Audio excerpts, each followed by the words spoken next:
Buenos días compañeros, buenos días profesor. En esta ocasión vamos a hablar del movimiento circunferencial, en el cual represento al grupo 5. Mi nombre es Harold Elizabeth Cabrera Aliaga.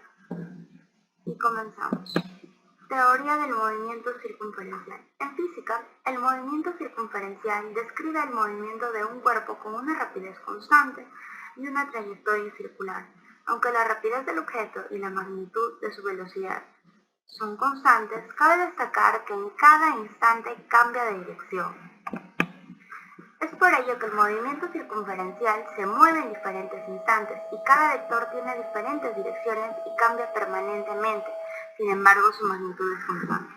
Es decir, en este tenemos un centro y el móvil, en este caso son pokebolas, se van a mover en una circunferencia. Entonces, cada vector tiene diferentes direcciones y cambia permanentemente. Sin embargo, su magnitud es totalmente constante. La trayectoria circular siempre va a tener un radio, que es a partir del centro. Es por ello que definimos lo siguiente. El periodo se representa con la T mayúscula en la física y es aquel que tarda la partícula en dar una vuelta completa, en donde nuestra unidad de tiempo es el segundo. Ejemplo, la Tierra al hacer su movimiento alrededor de su eje sabemos que tarda más o menos un promedio de 24 horas en dar una vuelta, lo cual sería nuestro periodo. En el caso de la frecuencia se determina y se simboliza con F minúscula en la física. Es el número de vueltas o revoluciones que la partícula realiza en la unidad de tiempo. Si nuestra unidad de tiempo es el minuto, debemos ver cuántas revoluciones hace la partícula en minutos. Es por ello que podríamos decir, la Tierra, cuántas revoluciones hizo en las horas en este caso, ¿no? Sin embargo, se expresa vueltas sobre segundos es igual a 1 sobre segundo, segundo es igual a la menos 1, y esto es igual a Hertz. Hertz se expresa con H mayúscula y Z. Es por ello que en la física la unidad de frecuencia se expresa con Hertz. Por lo tanto, la relación del periodo y la frecuencia son dos cantidades recíprocas, es decir que T por F es igual a 1, por lo cual de ellas derivamos lo siguiente. T es igual a 1 sobre F o F es igual a 1 sobre T.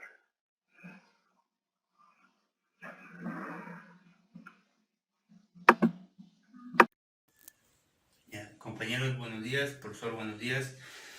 Bueno, me presento, soy del grupo 5. Bueno, en esta oportunidad voy a hacer el ejercicio de movimiento circular uniforme, ¿no? Bueno, el ejercicio ya lo copié todo, ¿no? Para avanzar un poco porque el tiempo se nos da, ¿no?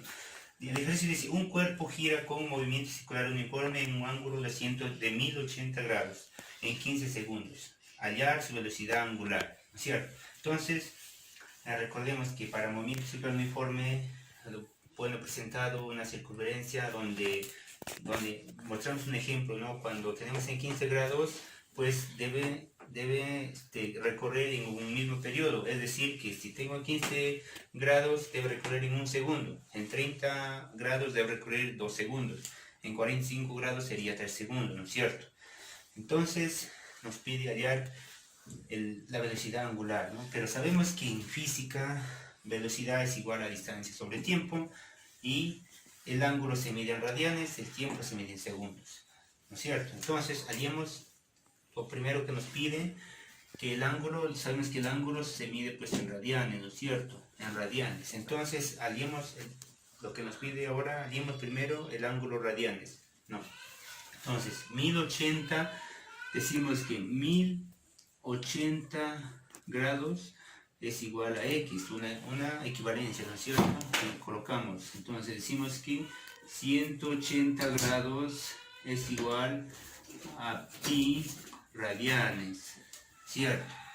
Entonces para eso aplicamos la regla de 3,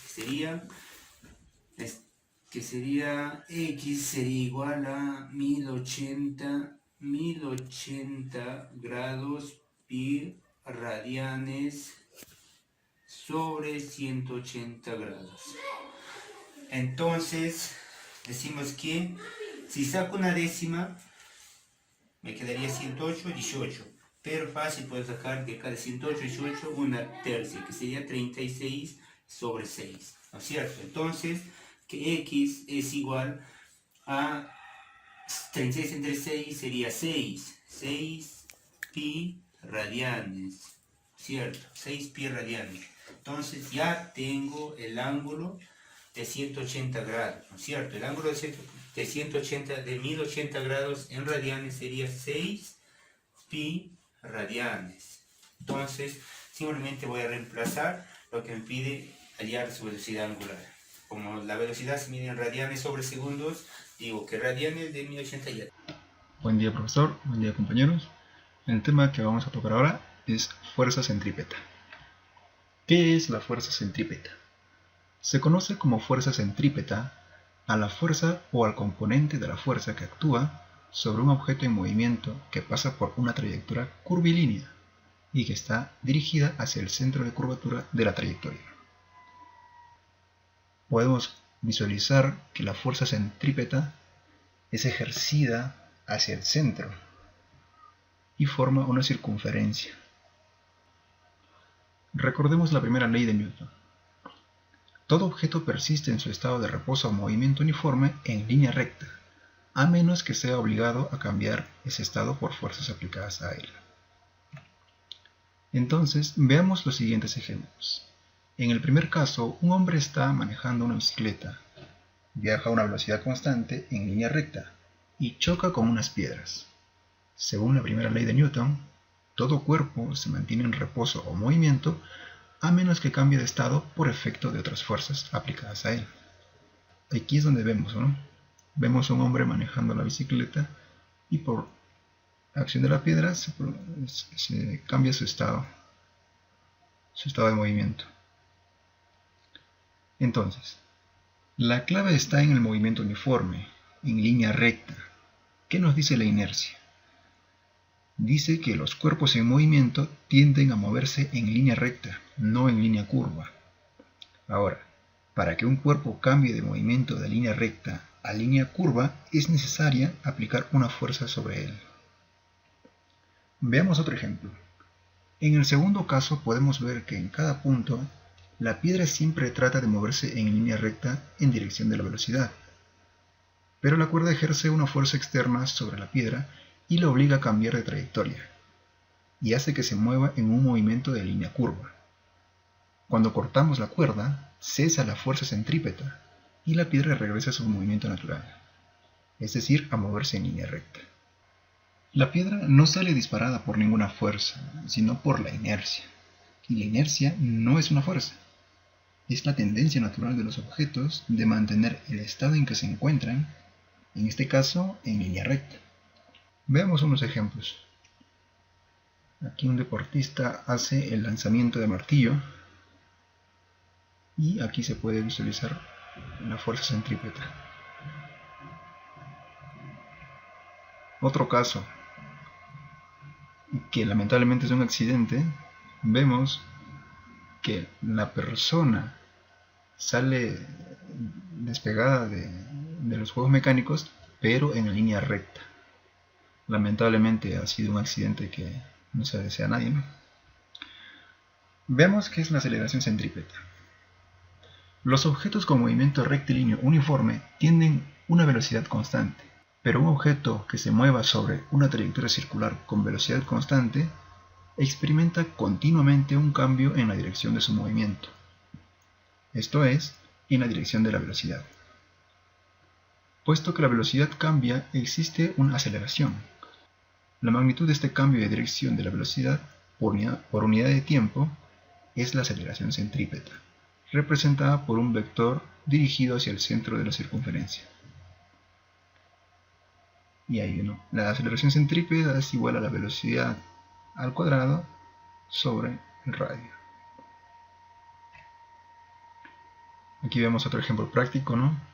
Del día a día, donde también se manifiesta la fuerza centrípeta en el giro de un autobús en una curva. Veamos un ejercicio. Tenemos una masa de 5 kilogramos. Se amarra a una cuerda, dejando 2 metros de largo entre su extremo y la masa. Se le hace girar en círculos horizontales. Sabiendo que el periodo es de 0.5 segundos, encuentra la tensión de la cuerda. Y aplicaremos las fórmulas de fuerza centrípeta y de la velocidad tangencial, donde la fuerza centrípeta es igual al producto de la masa en sí por la aceleración, que es la velocidad al cuadrado sobre el radio. Y la velocidad tangencial es igual a 2 veces pi por el radio entre el periodo. Viéndolo del plano superior, tenemos el giro horizontal de la masa, el radio y la fuerza centrípeta. Entonces, tenemos la fuerza centrípeta, que es la masa por la aceleración, ¿no? Que es la velocidad al cuadrado, la velocidad tangencial al cuadrado sobre el radio. Ahora, la velocidad tangencial es igual a 2 veces pi por el radio entre el periodo. Ahora reemplazamos 2 veces pi por el radio, que era 2 metros, entre el periodo, que era 0.5. El resultado de la velocidad tangencial es 25.13 metros por segundo. Ahora reemplacemos en la fórmula de fuerza centrípeta. Tenemos que la masa tiene 5 kilogramos por 25.13 metros por segundo, que vendría a ser la velocidad tangencial al cuadrado, entre el radio. Y el resultado de la fuerza centrípeta es 1578.79 kg/m por segundo. Por lo tanto, la fuerza centrípeta es 1578.79 newtons. Gracias.